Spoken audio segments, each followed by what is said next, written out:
Shalom and welcome to the Israel Policy Pod. I'm Neri Zilber, a journalist based in Tel Aviv and a policy advisor to Israel Policy Forum. So we're into week 4 of the war, and right before Passover next week, I thought it'd be the perfect time to check in with our regulars, Israel Policy Forum's very own Chief Policy Officer Michael Koplow, and our dear friend and former colleague Shira Efron, a senior fellow at the Iran Corporation and their distinguished Israel Policy Chair. I wanted to hear from Michael and Shira what they thought of the war so far, the chances for a deal or not, maybe even in the coming days, if Donald Trump is to be believed, and what the moods are like in their respective perches in Washington and Israel. Hint, they're very, very different. Finally, we also touched ever so briefly on the not forgotten and not minor front in northern Israel against Hezbollah. So this was, as always, a terrific conversation with those two, and no clear answers, to be clear, but a lot of questions still outstanding. But I think that's the nature of this war and our current moment here in Israel and across the Middle East. Let's get into it.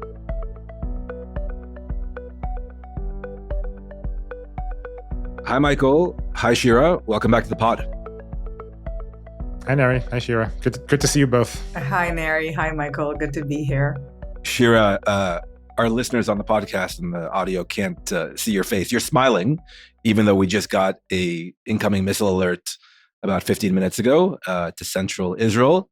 So we had to, we hadn't started recording yet, luckily, but we had to stop and head into the safe rooms. And then we returned to record this pod for all of our listeners and viewers. I'm smiling tragically because our children, two of them whom are teen, have gotten so used to this, so they count the sounds, right? The booms. I don't know what's the technical the cluster term. Munitions. And they know if it's an interception, direct hit, a cluster rocket. And so I'm smiling because it seems like, and it's really sad, there are probably hits around us in Petah Tikva and cities that are not close to here. So it's a sad smile, actually. It's more, what have we become accustomed to in this country in the past 2.5 years? Yeah, and we'll definitely get into the ongoing war now in well into its 4th week. I was going to remind you too of the last time you were on. It was February 11th, right after Bibi Netanyahu met with Donald Trump in the White House for the last summit on the eve of this war. It seems like a lifetime ago. It was just like a month ago. Definitely a different world, but now we are firmly in it. So I really wanted you both on, especially this week before Passover, to break it all down. And I think before we kind of analyze big picture the war and how it's going, the positives, the negatives, and the TBDs, the incompletes, the big news of yesterday was a Deal or No Deal, for those who remember that game show on TV. So, I mean, basically Donald Trump, I'm sure everyone knows, but I'll break it down. Donald Trump issued an ultimatum to Iran this past weekend. 48 hours he gave them, either open up the Strait of Hormuz, or he threatened he will start bombing power plants and other civilian infrastructure all across Iran.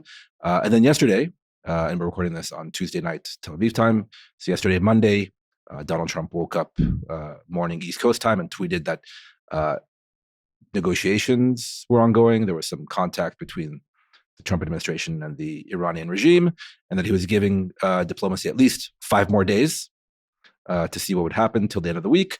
So a state of execution on Iran's power plants for at least a few more days.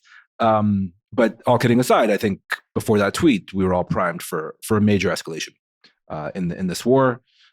So I guess the first question, the more immediate question on everyone's mind, do you rate the chances of diplomacy actually succeeding? Talks are mooted for the coming days in Pakistan. Not confirmed, but that's the general direction of travel. So I'll start with you, Michael. Is a deal possible, at least between the U.S. and Iran? A deal is possible, but I think that the only way we get one is if Trump decides to back off his requirements. when we talk about the zone of possible agreement, right? The ZOPA that we know from Israeli-Palestinian talks. I don't see where it is right now between the U.S. and Iran. The U.S.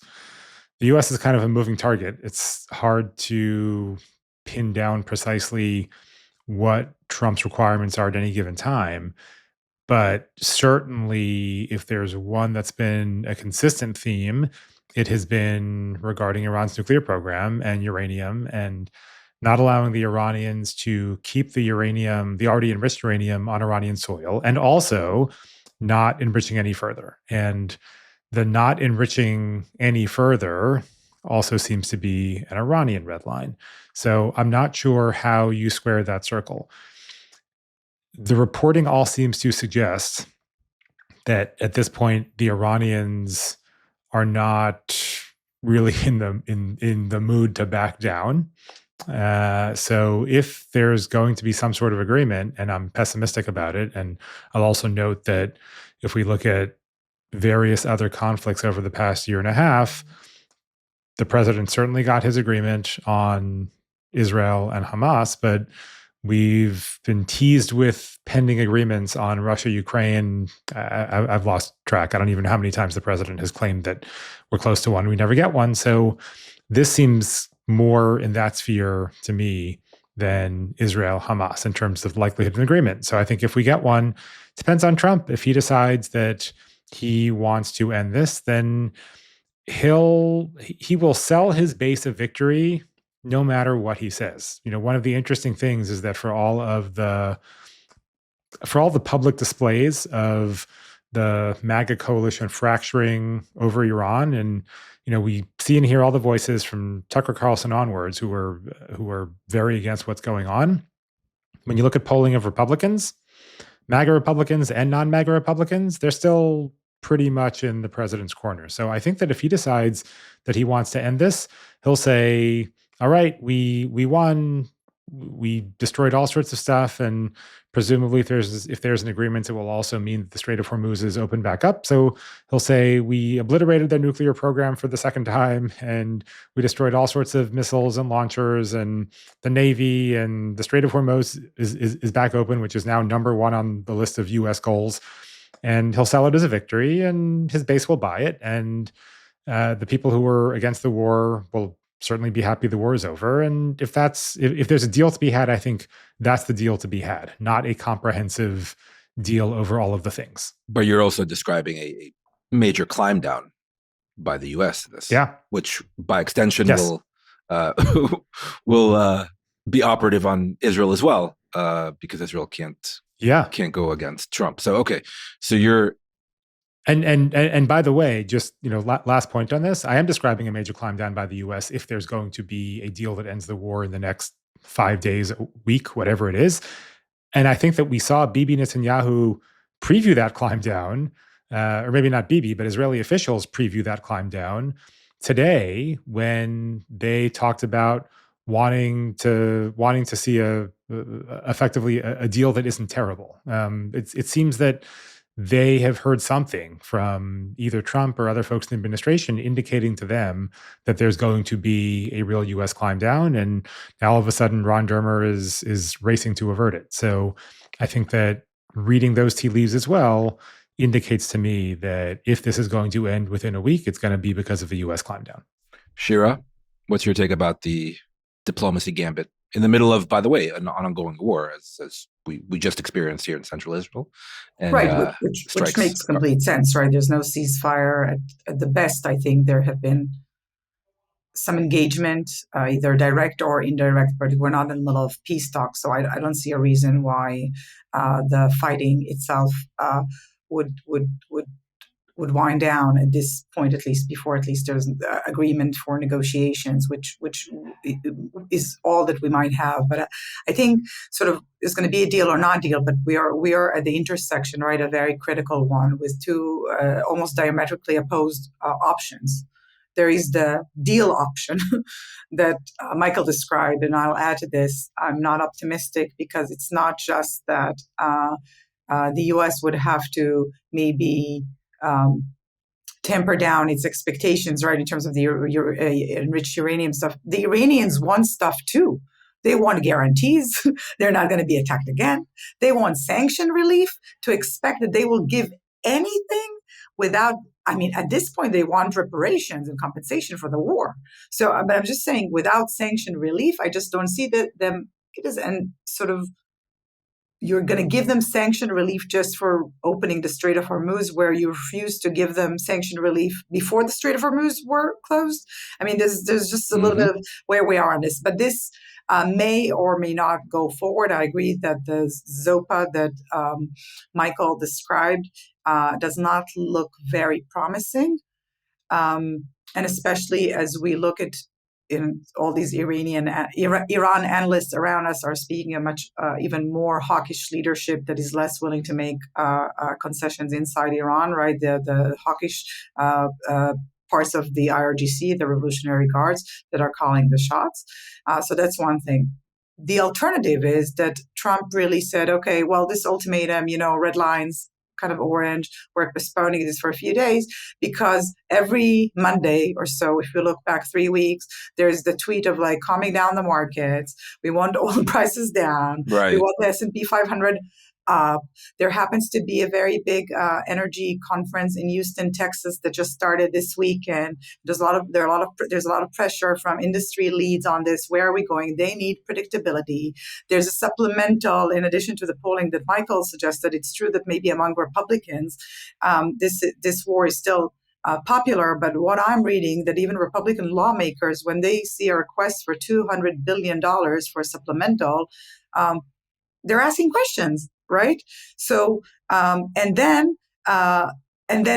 you'd argue that maybe the president wants to just buy time for the other amphibious forces and associated groups to come to the region. I think the Tripoli is going to make it in 3 days, and the Boxer in a few days. So maybe he needs more time. So if negotiations fail, he has the military option ready. But this military option is not the military option that I think, at least when we speak about Trump and his pattern of using force so far, which has been relatively, right, from standoff, aerial, less, there's of course risk, but less risk to service members, U.S. service members. When we're talking about opening the Straits of Hormuz, taking over Harj Island, these are complicated, lengthy, dangerous endeavors that I'd assume that he would also prefer to avoid.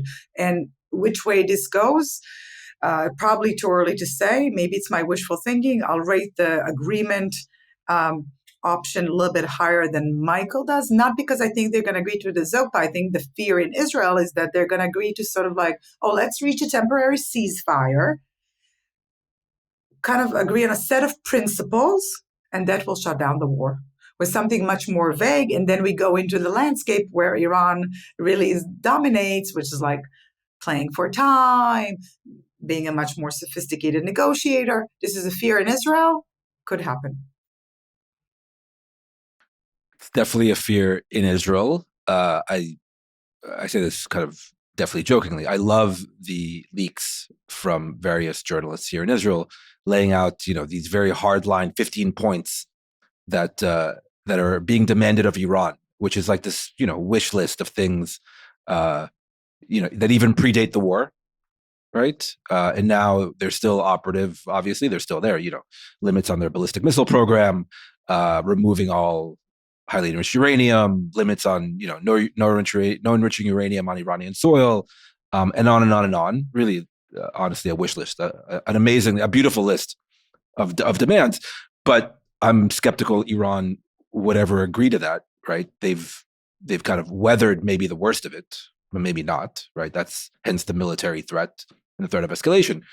But maybe they're willing to, once again, call Donald Trump at this massive kind of Middle Eastern poker table, and maybe even raise, right? But I don't believe those leaks are accurate. I think, like Michael does, there's a greater likelihood that Donald Trump kind of climbs down, and he's already preparing. We heard it earlier tonight. He claimed the Iranians really, really, really want this deal badly, Maybe not. But yes, he's already kind of saying that they're decimated completely, and yet, Strait of Hormuz is not open. They still fire missiles and drones all over the place. So obviously they still have that capability. It'll be interesting. You could also see a situation where they do engage in talks. They don't come to an agreement, and then you have an escalation with an eye to improving your situation at the bargaining table. And then, at least you have that channel, and maybe things move on the other side of any kind of escalation. But yeah, the surprise twist in the running Donald Trump reality show, yes, pulling the carpet out from his 48-hour ultimatum. I wanted to ask you, kind of zooming out a little bit, and we've touched on various issues like the Strait of Hormuz and ballistic missile fire and all of that, but kind of 3+ weeks into this, and Shira, I'll start with you. How do you assess the war going, right? So obviously, on the one hand, still major strikes by the Israeli and U.S., primarily Air Force and U.S. Navy. Iran's military capabilities are being degraded. The leadership, at least the older leadership, was taken out. And on and on and on, right? The offensive continues. And on the other side of the ledger, like we said, Iran is fighting a classic asymmetric war that shouldn't have surprised anybody, right? A real, an economic war primarily, an energy war. So how do you assess the war so far, irrespective of potential talks to end it? I think there are clearly very impressive operational military achievements in terms of leadership, decapitation. It shows again the level of intelligence penetration Israel has with Iran. We're looking at, we keep hearing the 70% magic number of, launchers, ballistic missiles. There are different facilities, nuclear sites that have survived. It's a huge country, very difficult to pursue different security assets. And there is, seems, kudos to the Israeli Air Force and the U.S. Air Force in probably going by the target bank, and it's very long list of targets, and pursuing them one by one. I also want to say that before I criticize this approach, I also say that I think there are also strategic achievements. One is really, I think, a level of integration, cooperation with the U.S. operational that is extremely impressive. And that is important, and it does show that Israel and the U.S. are together in this. Even though the U.S. and Trump and Bibi went to this war without a coalition, right, with no international or regional support for this campaign operation. I want to remind others that when Putin started his Ukraine thing, it was also a 3-day security operation, but operation. There was no coalition support, but what Iran has done with its behavior, with its retaliation, it in fact created a coalition against Iran. So what Israel was always looked like an Israeli inflated threat of Iran, I think is very clear now to other countries, the extent to which Iran is a threat, and that is a strategic achievement. And this also, by the way, is not just in Europe and among Arab leadership, but I also think it's with the Arab public. And that is important, and this is the strategic achievement. But with that said, and Neri, you and I... Having said all that, now you're free to continue. And you and I spoke about this yesterday. There's no discernible difference in the level of security that Israelis feel here on the ground. And I think it's the same for people in the Gulf who didn't think they have a dog in the fight. They sort of didn't want this war and were dragged into it. So that's one thing. We are seeing a recalibration of the objectives of the war, right? From this, it's going to be sort of the end, and all but this is going to be the last war forever. It's tempered down to sort of we're degrading a lot, and we are pushing the next round. And this approach, which we've been hearing in Israel, we've been seeing it everywhere, right? This counting of targets, which is needed, but it kind of reminds me, us, those who were sort of forced to learn the lessons of Vietnam, the McNamara fallacy, right? There's sort of like this idea that we will count and we'll bring numbers, but the numbers just don't seem at this moment in time to align with the big strategic picture. And this is where I think my issue is, it might be too early to assess. We're still in the middle of the war. Things may come to be. But if we're going to reach an agreement, or this is going to end with Iran not making compromises on this enriched uranium that they have at very high levels, with even more, it's hard to believe, but even more of a hawkish regime, right? A North Korean style regime, and their indigenous knowledge, nuclear knowledge, and missile development knowledge. And they're effectively being the gatekeeper to the Straits of Hormuz, deciding who's going to go out and in. And by the way, selling oil, this whole idea of like selling just to China, no, this Indian company just bought 5 billion, I need to look at the numbers, but many, many barrels of Brent oil from Iran. This will be hard to market as victory. Maybe Trump to his constituencies. Here in Israel, it's going to be harder. So for our younger listeners, McNamara, that's Robert McNamara, the former Defense Secretary during the Vietnam War. Exactly. Just covering all our bases here on the Israel Policy Pod, and for our younger listeners, anybody under the age of 60. Yeah, I mean, for our younger listeners, I think early in the war, I think I had to explain to our colleague and friend Shani, not to her, but like when I was recording a podcast with her, who Donald Rumsfeld was. So I prefaced my Rumsfeld quote by explaining who he was. So we're McNamara, a generation before Rumsfeld's. Well, as defense, more than one. Yeah, more than one. So he was famous. They had these metrics, right? Counting dead enemies, armaments, bombing strikes, and I agree with you, Shira. You get a lot of that from the IDF. They've degraded 70% of Iran's ballistic missile launchers 7 times, going back 9 months. So if and that math doesn't really check out, but it's an issue, and I'm sure they're hitting something in Iran. But like you said, does it come together into a cumulative whole, into a strategic gain? Leaving aside the issue of regime change, which is now very much less talked about, with not talked about at all from the Trump administration. Netanyahu still says, our objective is to create the conditions for regime change. That's a climb down even from his language before, in the early stages of this war. The nuclear file, and on and on. So it's, you'd like to give them the benefit of the doubt, to, if not the political leaders, then the military professionals. But, we're nearing 4 weeks, and Iran is still showing a resilience that maybe surprised them. Michael, how do you assess the war so far in military terms? If we're doing a cost-benefit analysis, there are absolutely benefits.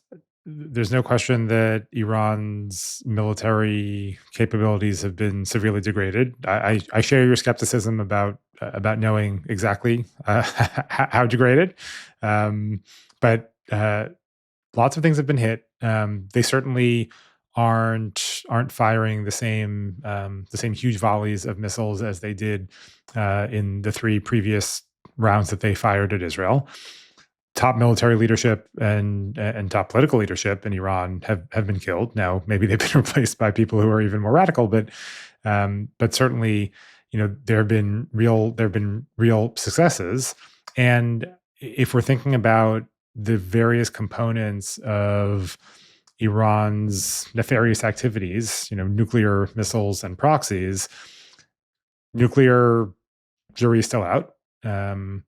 Missiles and drones, they clearly still have, but it seems that many of them have been taken out. And proxies, it's hard for me to imagine when this is over that Iran is going to be in a position to spend billions of dollars rebuilding the proxy network given how expensive it was and how many years it took, and it hasn't really paid off all that much. Hezbollah, obviously, as you guys know all too well, is firing rockets at Israel, but in general, the idea that you were going to have this proxy network that was going to surround Israel from all sides, I don't know that the Iranians really have established proof of concept. So if we're looking at benefits, I think there are certainly clear benefits. To me, though, it really comes down to a few things. At the end of this, is Israel going to be in a better security position? I think so, but I certainly acknowledge Shira's point that at the moment it doesn't necessarily feel that way. And if the regime remains in place, it's going to be hard to make that argument, right? Even if their capabilities are damaged, they're still going to have the same single-minded purpose, I imagine. The real big question, of course, is on the nuclear part of this. And there, I just don't think we know. Maybe the U.S. and Israel are able to bomb the nuclear sites enough times that the stuff is buried even farther underground and becomes completely inaccessible. But unless we have one of two scenarios, one, there's a deal where the Iranians give up the uranium to a third party, and there's an actual robust inspections regime to make sure they don't enrich again. Or B, the U.S. goes in there, and frankly, I know there's speculation about this, but how it would work, I don't exactly know. Going in there with specially trained units to take the material, but first you've got to secure the sites, dig it out, figure out where it is. Nearly impossible. You need heavy equipment. Yeah. Right. Heavy equipment, and it's not going to be a few hours. This isn't like snatching Maduro from his bed, right? You got to assume this is a days long, if not weeks long operation. I just don't see how you secure the nuclear sites and pull this off for that amount of time without, serious casualties, if it's even possible. So absent one of those two things, the nuclear part of this is still obviously very much up in the air. And, there is this question of, lastly, is the U.S.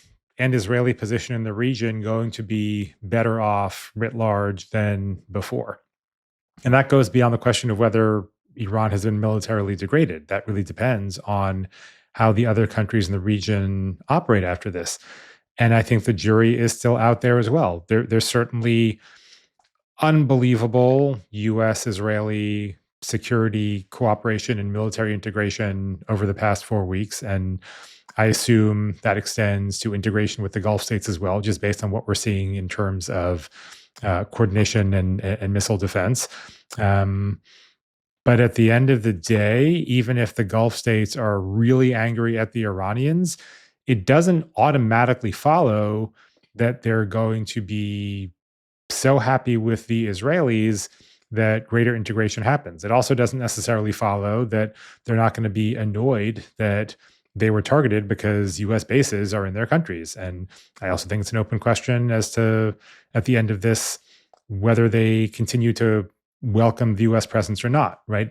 There can be all sorts of relationship with the U.S. in terms of defense cooperation under the CENTCOM umbrella, in terms of buying U.S. weaponry. All that stuff can continue, but it doesn't necessarily mean the same close level as we've seen before. And that's also an open question. I don't have an answer. So at the end of this, the answer is I'm not sure. I see clear benefits, and I also see clear costs, and I don't yet know which one outweighs the other. I think that's an honest answer, which is very rare these days in the heated emotions and heated analysis about this particular war. But I think you laid out many very appropriate strategic questions, right? The issue of what kind of regime you'll have in Iran on the other side of this, right? We were promised one thing publicly, and maybe it'll be, if not that, then perhaps even the opposite of that. We were promised, the two main goals, right? Iran's nuclear program and ballistic missile program. What happens to the 440 kilos of highly enriched uranium? Is there a solution for that? The U.S. security architecture in the Middle East, what it will look like on the other side of this, and what decisions the Gulf Arab allies make. You could make a case, I think, either way on the other side of this, but again, TBD. And really, what kind of, it's not even a credibility issue, but it's, what kind of strength will, leave aside Donald Trump, what kind of strength will the U.S. be projecting worldwide if, let's say, after a month fighting Iran, alongside, by the way, a not incompetent military, the IDF, you couldn't even defeat Iran with all the forces that you brought to bear on this particular problem set, right? What kind of strength or lack thereof will that project globally? I don't know. This thought just, well, of course. I mean, the problem there is that you couldn't defeat Iran. It's because we still don't know what defeat looks like, how it's defined. I mean, they laid out objectives, and again, I mean, I think we'll be a lot smarter once this war ends in whatever fashion, right? If Donald Trump calls it quits and climbs down because Iran is choking the global economy through the Strait of Hormuz, that's not a great look. With a current regime intact, with no resolution to the nuclear file. And by the way, you also hear things, the fashionable thing that you hear, again, I don't disagree with it, is, well, regime change is always going to be difficult, but this war will set the table for regime change or regime collapse in a year or 2 years or 3 years, because Iran won't be able to rebuild and really address all the acute problems that it had even before this war, and the war just made worse. And that it's almost inevitable that the regime will collapse. What happens if the deal gives them sanctions relief? What if they leverage this? I just don't see a war way for Iran to compromise without any sanction relief. And also, this is the counterfactual. Arguably, when you have massive protest waves in Iran in January, right, that sort of started, at least from the U.S. perspective. I mean, from an Israeli perspective, it's going to be another round beforehand. But the complete loss of legitimacy among the public in Iran, even before the war, and the fact that Ali Khamenei, the Ayatollah, right, not his son. You still have a leader with the last name Khamenei in Iran, which also makes it difficult to claim victory. But he was going to be 87 years old in April. So arguably, you could say, and we would never know, that in a year time, you would have had a change in Iran anyway, right? Without the war, it's going to be very difficult to attribute any change to a specific activity. There's no question that Iran has lost its legitimacy domestically even before, and maybe after this war, we'll see it. I think it has lost legitimacy internationally, right? Everyone that was going to pursue some of this detente with Iran because it made sense. And this idea of like, oh, let's just like try to put this Iran problem in a box, this idea. And this is done. It's going to be more difficult for this regime to recover. But we have lessons learned. North Korea. I'm saying, it's just like there's a risk of Iran turning to North Korea, which is even a worse case. And I also want to remind you that we keep comparing to Iraq, 2003, and then Afghanistan, but we also have Iraq 1991, the first Gulf War, where did we win over Saddam Hussein? I'm not sure. He was weakened for sure, but he was not less emboldened. And this is also an optional outcome. But this is also the question, and I think this is the point Michael was going to make, and correct me if I'm wrong, Michael, but you could make the same kind of comparable argument that on the other side of this, people will be afraid of Iran. They're going to be the sheriff of the Gulf, to use a quote from the Shah's days, and that everyone will have to go to Tehran and cut deals and pay them off. Israel Policy Forum is a policy organization rooted in the Jewish community. Our mission is to build support for a secure, Jewish, democratic Israel through a viable resolution to the Israeli-Palestinian conflict, advancing pragmatic U.S. policy towards the conflict, U.S.-Israel relations, and regional diplomacy among policymakers and community leaders.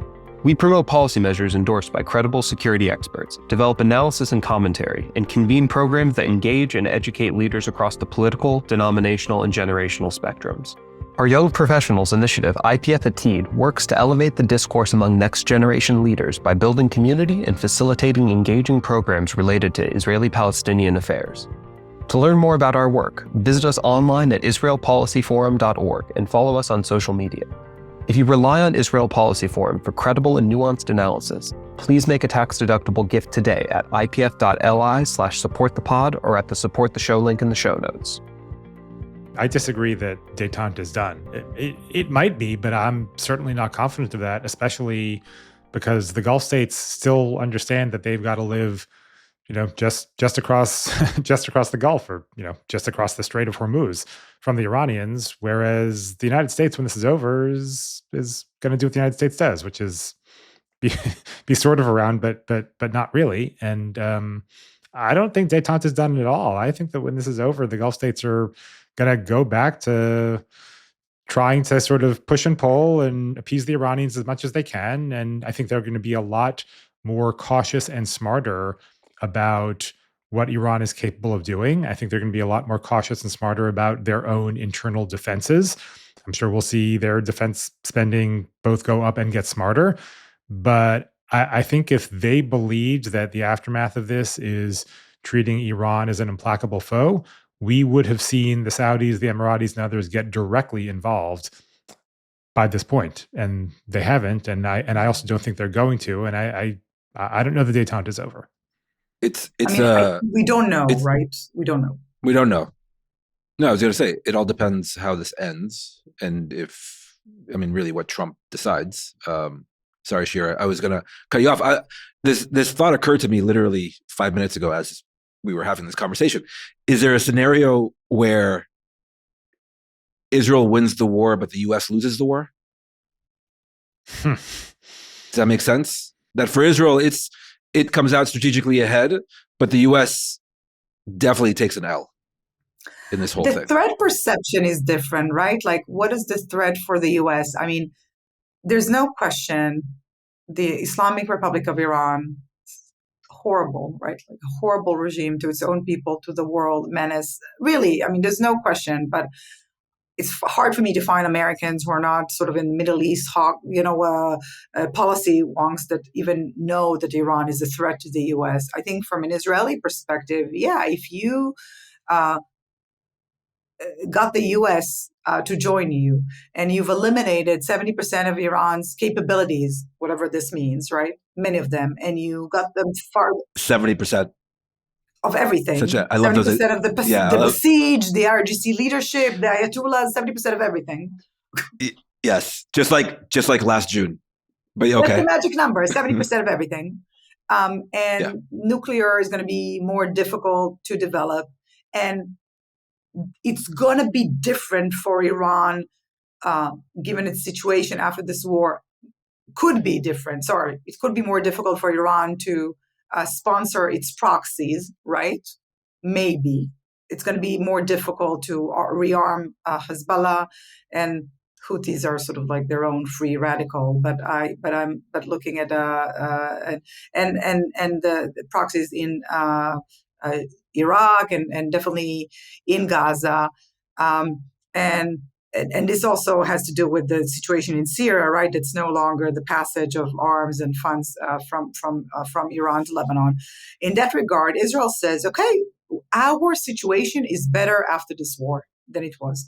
For the U.S., and I'll let Michael answer this, but I do, you look at like Russia clearly benefiting from this war as is before the war started. I'm looking at China. I don't think anyone in China is particularly upset at looking at the U.S. drop all its munitions, offensive and defensive, not all, but spending a lot of munitions in the Middle East and not making the pivot to Asia that is supposed to happen. And also the U.S. is finding it very difficult to enlist a coalition to open the Strait of Hormuz. So what does it mean for a scenario in Taiwan? And so in a sense, it's not like a loss. And I think all our definitions of sort of like what's victory and loss are muddled. But I could see a situation where Israel's like, we're better off.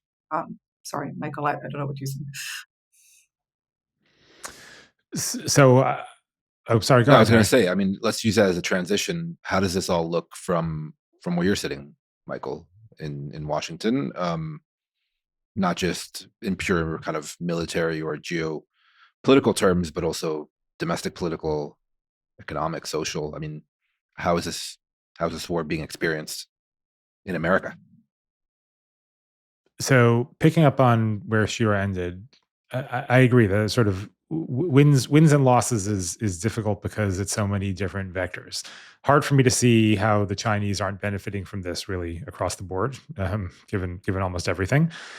But in terms of the Iran piece and the Middle East piece, the threat perception thing has always been at the root of this, right? The gap between the U.S. and Israel on this. I mean, Israel's big success with this war is convincing the United States that the threat is big enough that the U.S. should come closer to the Israeli threat perception than the traditional U.S. one. Because Iran's nuclear program, sure, it's a problem for everybody, but much bigger problem for Israel than for the U.S. Iran's ballistic missiles, huge problem for Israel, not really a problem for the U.S. The proxy network, huge problem for Israel, again, not really a problem for the U.S.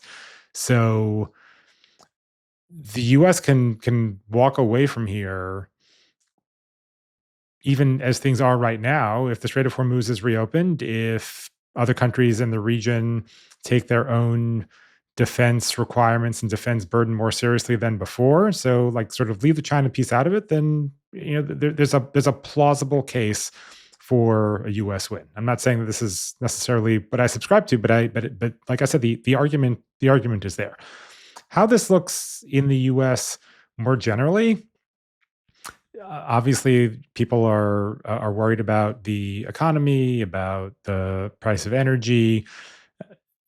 To Shira's point earlier about even Republican members of Congress saying that they're not going to pass a $200 billion supplemental for the war unless they have a better sense about what the aims are and how it's going to end and how that money's going to be spent. This is all real. And it's certainly, when you look at public opinion, not popular overall. But I'm not sitting here recording a podcast and then having to run to a shelter a minute before we start, like you guys are. So Americans, certainly we're feeling the impacts of the war, but it's not in the same direct way. And a lot of the predictions about what the Iranians would do in the U.S., thankfully, have not come to pass, whether that's because they didn't have the capabilities or because the U.S. is thwarting all sorts of stuff. But, if there were Iranian sleeper cells hanging around somewhere, they haven't come out yet. If Iranian cyber capabilities are supposedly just a tick below, the U.S. and Russia and China, there hasn't been evidence of that yet. So yeah, it's not popular here, and we certainly see it in different ways. And it's absolutely starting to take over politics. But it's not the same. It's not the same visceral impact at all. I'm far more concerned about, and maybe this is a transition, Neri, if you want to take it. I'm far more concerned about what it does in the longer term for U.S.-Israel relations, because I wrote about this a couple of weeks ago, and I think it's even more true today than it was a few weeks ago. Even if the U.S. and Israel come out of this with a genuine military victory, and even as we're seeing just this is the second time I'm going to use the term unbelievable, but unbelievable growth and coordination and maturation of the U.S.-Israel security relationship. And even as I think that this demonstrates an even greater argument for making sure that relationship remains solid, what this does to the U.S.-Israel relationship politically in the long term is going to be devastating. And I'm not sure there's any way to actually avert that unless the war ends like literally tomorrow. But does it matter how the war ends? What if it's a great success? What if Trump, doesn't take a deal and then he follows through and escalates and the regime collapses by April Fools? Shira is like, I mean, I'm exaggerating for effect. Shira is looking at me like, why are you an idiot? No. Let's take that best case. Yeah. Let's take that quote unquote best case on scenario, U.S. Israel relations specifically. Yeah. So even in that best case scenario, let's look at both Republicans and Democrats.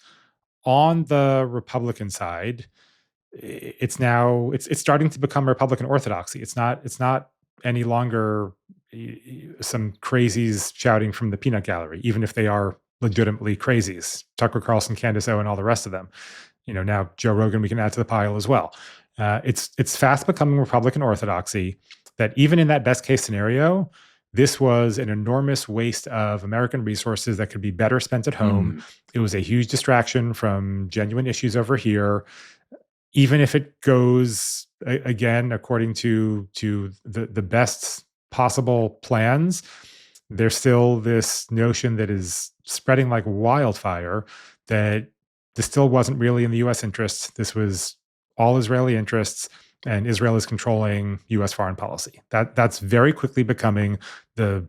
I hate to say it's becoming the default Republican position, but it's starting to become the dominant Republican position. And on the Democratic side, you're hard pressed to find anybody who supports this, including there's one member of Congress who voted against the War Powers Resolution in the House a few weeks ago, who said yesterday that if it came back up now, he would vote in favor of it. Like he's seen enough. And so on the Democratic side, it's even wall to wall. It's even more. It's wall to wall, right? Why would we support another boondoggle in the Middle East, especially from this president who is a fascist demagogue, all the things that Democrats view Donald Trump as being, and on top of that, Israel is not exactly popular among Democrats right now. So even if you don't have quite the same level of conspiracy theorizing about the Israeli hold over Donald Trump, there is still very much a widespread idea that this is far more in Israel's interest than in the U.S. interest. And yeah, it's Donald Trump's fault. It's on him for deciding to do this, but still didn't make sense from a U.S. perspective. So I think that even in the best case scenario, and I know there's some Israeli voices in the past few days, including our friend Micha Goodman, who has said that he's worried about U.S.-Israel relations if this goes south, but if it goes well, then he thinks we'll be laying the foundation for a new golden era. Just based on what I'm seeing here, and I'm sitting here in D.C. and I talk to folks on both sides, I'm very, very worried. Shira, you and I have talked about this at length. Again, I don't know what victory looks like for the U.S. And that's why I look, first of all, the scenario of like doubling down, bringing 4,000, 5,000 Marines to physically take over Harj and open the Strait of Hormuz. And then you need to stay there to keep it open and be vulnerable and maybe take over some parts of the Iranian coast. I mean, this is not like quick and dirty, right? This is maybe dirty, but I just don't see this as something being quick. So I don't know if this leads to this goal. So maybe such a military endeavor, and I personally don't think it's the best option going forward, but and I hope, and if it does happen, I hope service members are not hurt, but in all likelihood, it's going to be a risky endeavor. So even if at the end of this, you have a regime change, does it mean you have like a Delcy Rodriguez, like the Venezuela case, someone who you can work with? We're not in that scenario anymore. You can have a complete breakdown, like a Libya situation, right? Like an Iraq situation. There could be some sort of like a pragmatic Iranian leader that unifies the whole. But I just, it's hard for me to tell a compelling victory story that is enough compelling to the Americans that's worth the investment. And that's why I think taking the win, whatever the framing is, and hopefully there's some sense also in Iran to stop this and make it will require compromises, maybe makes more sense. But I 100% agree with Michael, and some people, very smart people, wrote about Michael, of course, being one of them, but also Dana Stroul from the Washington Institute, about this. And Neri, you interviewed her also for your great story about this. But this issue of Israel looking like it dragged the U.S. into this war is a narrative that I disagree with, but it exists. And we have stories in the New York Times such that it's all like an idea of Mossad head Dadi Barnea, that he convinced the Americans that he can lead to the regime change. It just, it keeps feeding this narrative. And of course, this is on top of other trends that we know about U.S.-Israel relations, and it is worrisome. And no, as if the CIA and the Trump administration and Donald Trump himself don't have agency and can't make decisions for themselves. Dadi Barnea is not going to fly into Washington and make promises and convince people of certain things if they don't somehow agree with that.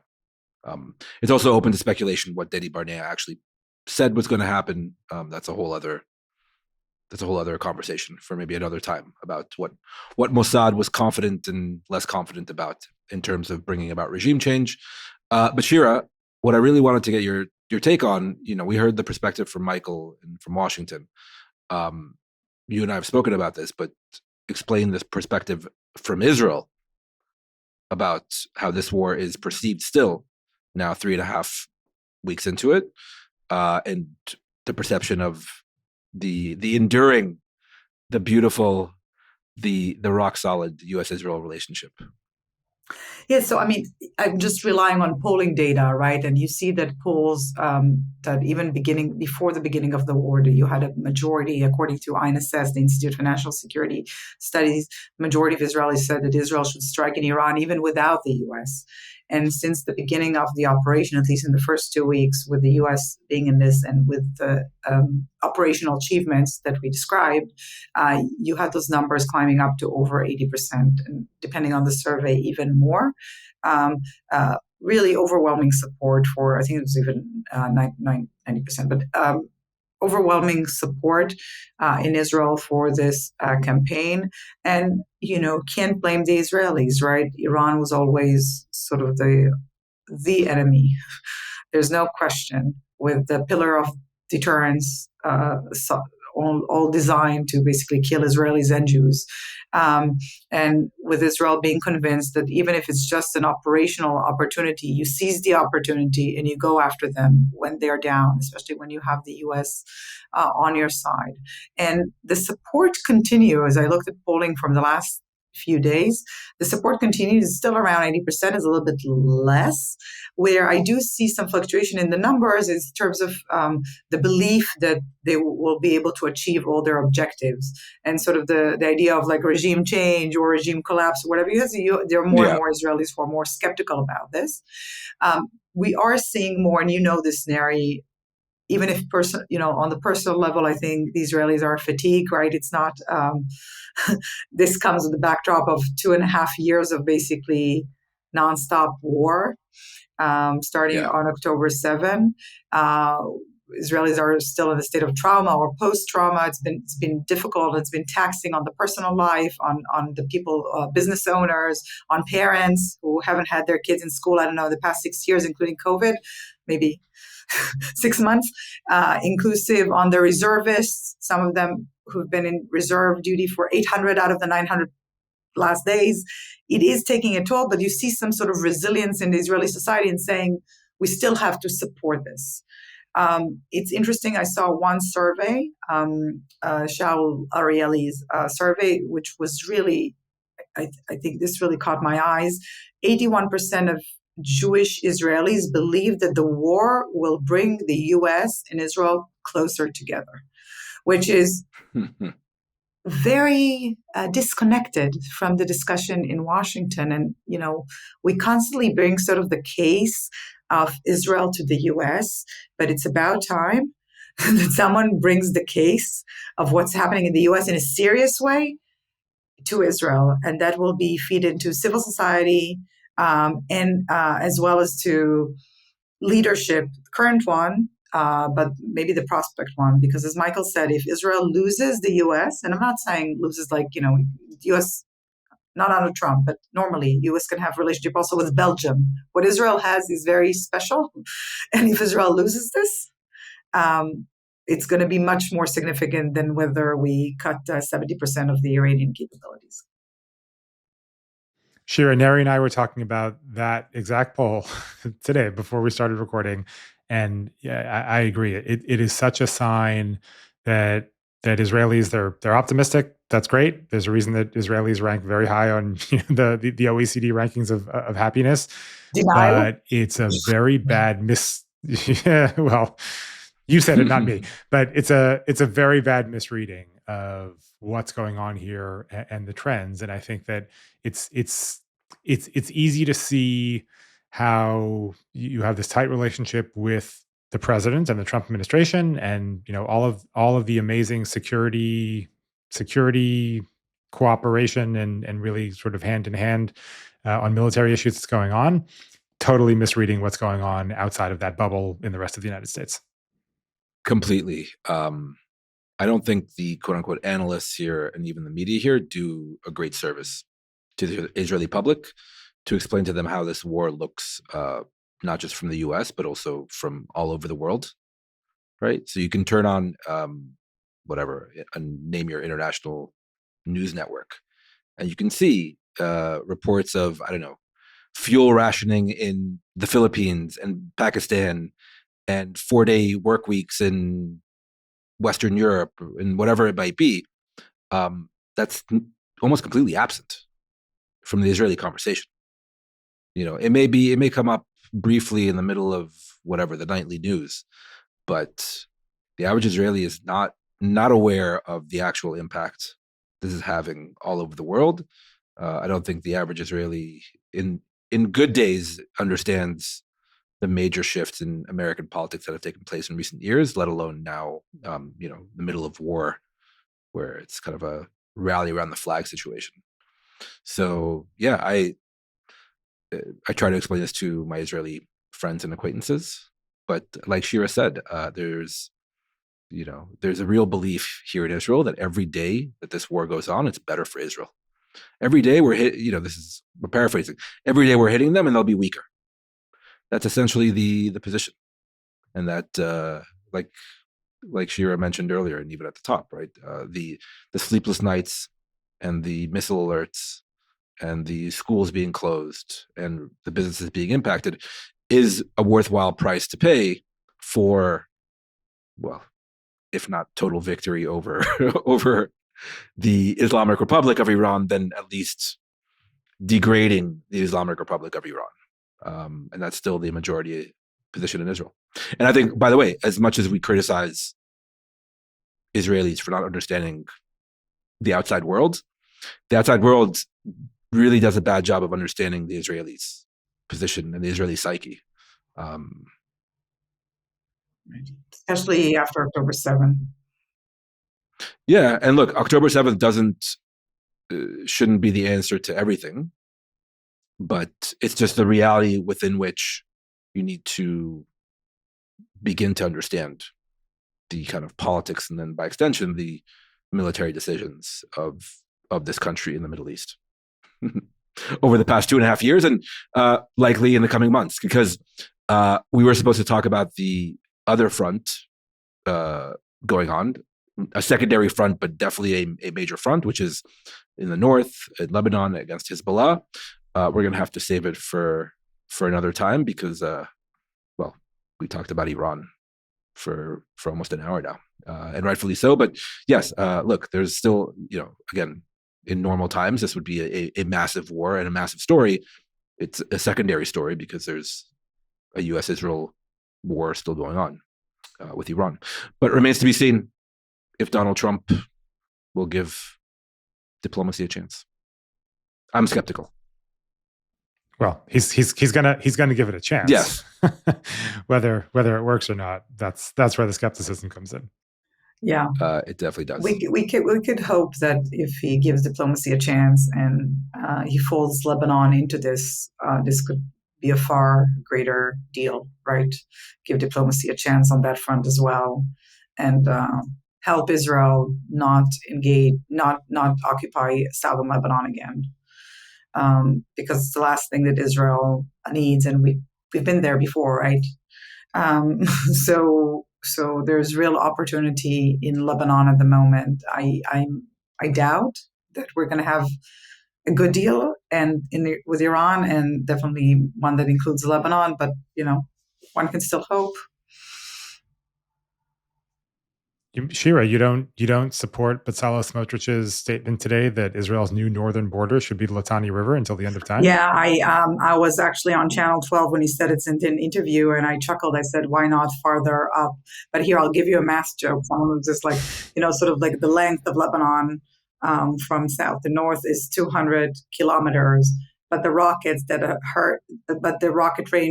have rockets of ranges of 300 kilometers. So how deep do you need to occupy Lebanon to make sure there's no threat to Israel?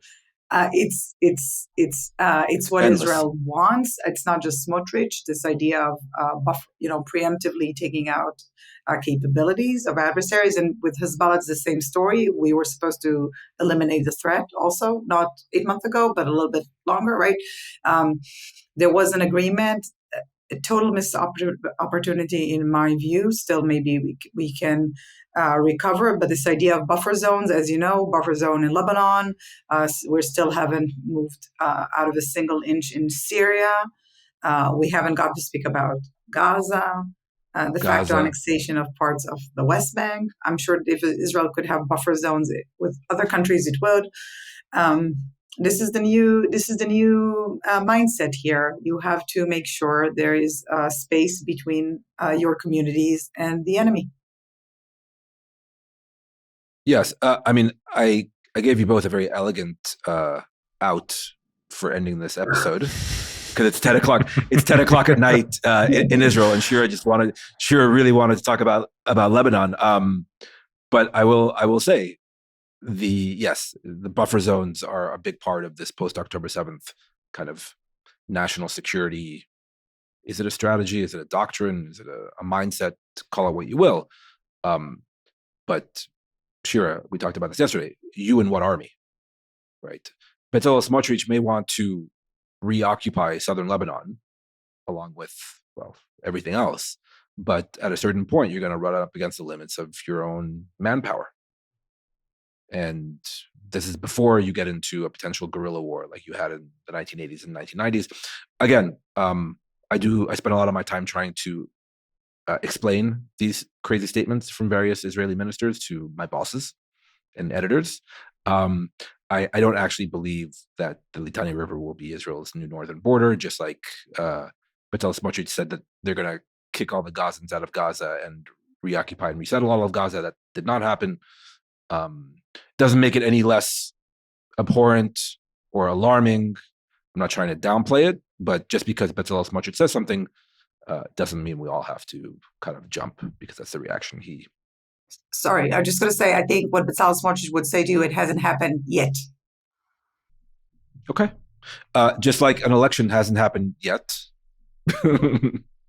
And just like he hasn't gone to the opposition yet. Sorry, that's more a hope than a reality. Michael, you were going to say? I was going to say, I agree. There's no way the Litani River becomes Israel's actual northern border, but are you willing to put money down the Litani River doesn't become the de facto northern border of a buffer zone that lasts half a decade? I'm not. Look, that's a legitimate and fair point. I guess that will also depend a lot on the Americans and the regional actors. Can you depopulate a third of Lebanon and control half of Gaza and occupy the entire West Bank and then hope or think that you're going to have more normalization deals with other Arab states? I mean, really? No, but it doesn't mean that somebody's not going to try. Maybe. But again, at some point this year, there will likely be an election here in Israel. One thing we haven't talked about is like the political impact here in Israel of the war. The polls haven't moved, really. And so you can kind of see Netanyahu under pressure. You can always kind of tell by his public appearances and public statements. And he is feeling the pressure because this could have, I think in his mind, this should have gone a bit more swimmingly. And he may yet pull it out, but that's the reality as of now. You see how I brought everything back full circle? Will Trump cut a deal and cut this short before Bibi can, achieve more victories on the battlefield? Maybe not. Still, like Trump, stay tuned to the Digital Policy Pod for next week. But thank you for your attention to this matter. Thank you all for listening and watching, and for your attention to this matter. Thank you both. Chag Sameach, happy upcoming Passover. As Israeli leaders, both political and military, have promised, it will be a Passover of war, fighting, not of liberty. How did Eyal Zamir, the IDF chief of staff, say it? We're going to be fighting for our freedom this Passover. So you see how he meshed both the holiday and the current reality. Yeah, Chag HaCherut. Chag HaCherut, yes. Maybe we'll have freedom from incoming missile alerts and sleepless nights. We can only hope. To be continued, that I am sure of. Michael, Shira, thank you both. Thank you. Thank you, Neri. Okay, thanks again to Michael Koplow and Shira Efron for their generous time and insights. Also, special thanks to our producer, Jacob Gilman, our editor, Tracy Levy, and our assistant producer, Eden Jesselson, as always.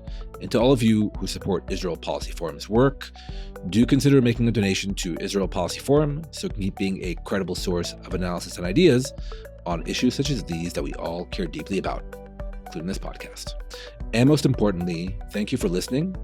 Please subscribe and spread the word. And for all of you in Israel and across the region, please be safe, and Chag Sameach upcoming for all those celebrating.